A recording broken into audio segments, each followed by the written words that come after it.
होशो हवास में बोल रहा हूं, ऊंट में आरबीसी में, ऊंट की आरबीसी में केंद्रक नहीं पाया जाता। ठीक है, और अगर कहीं आपने पढ़ा है तो उसको करेक्ट कर लेना, आपका क्वेश्चन गलत हो जाएगा।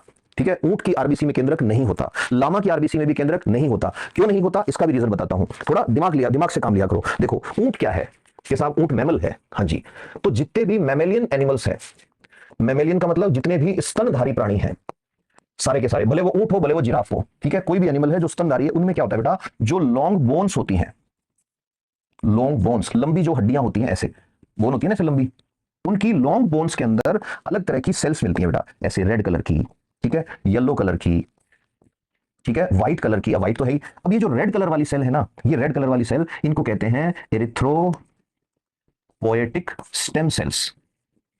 लॉन्ग बोन्स में मिलती हैं, लंबी हड्डियों में मिलती हैं। ठीक है, तो ध्यान से सुनना। ठीक है, तो यार कौन क्या मानता है इससे फर्क थोड़ी पड़ता है। हवा में बातें मत किया करो गाइड पढ़ करके ना, बात वो किया करो जो है। ठीक है,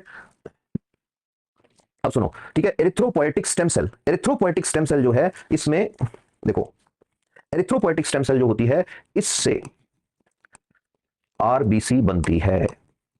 अब सवाल आता है कि आरबीसी तो एक सेल है, तो आरबीसी क्यों बनेगी, क्यों बननी पड़ेगी, ध्यान से सुनना। तो इसका रीजन बताना है आपको कि इसलिए इससे बनेगी क्योंकि आरबीसी में न्यूक्लियस नहीं है। अब अगर न्यूक्लियस होता तो खुद ही आरबीसी, नई आरबीसी बना लेती। जैसे एक बार मेरे यहां पे हाथ पे कट लग गया, तो हाथ पे कट लग गया तो इसका मतलब सेल्स डिस्ट्रॉय हो गई। नई सेल्स बनने के लिए क्या होगा, नई सेल्स बनाने के लिए पुरानी सेल्स अपने आप को डिवाइड करेंगी। जब डिवाइड करेंगी तो क्या होगा, नई सेल्स बन जाएंगी। लेकिन आपकी जब आरबीसी मर जाएगी, आरबीसी की डेथ हो जाएगी, उस टाइम क्या होगा, आरबीसी की डेथ होने के बाद नई आरबीसी पुरानी आरबीसी से नहीं बन सकती। इसलिए नहीं बन सकती क्योंकि आरबीसी में न्यूक्लियस ही नहीं है, केंद्रक ही नहीं है।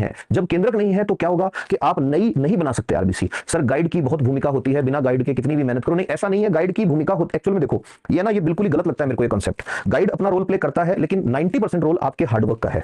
मेरा कोर्स लेने से सिलेक्शन नहीं होने वाला, आपका सिलेक्शन होने वाला है हार्डवर्क करने से, मेहनत करने से, है ना। चलो, तो ये बात हो गई किसकी, आरबीसी की, है ना, कि आरबीसी कैसे बन रही है। ठीक है, एरिथ्रोपोएटिक सेल्स की बात हो गई। अच्छा, यहीं पे एक बात और याद रखना। ठीक है, आपने सुना होगा स्टेम सेल थेरेपी, बहुत क्वेश्चन आ रहे हैं आजकल, स्टेम सेल थेरेपी। तो स्टेम सेल थेरेपी में एक बेहतरीन एग्जांपल स्टेम सेल थेरेपी का जो है वो है BMT. Now what is BMT, BMT is bone marrow transplant. तो यही जो सेल्स हैं ब्लड डिसऑर्डर्स के लिए करते हैं। What is blood disorders,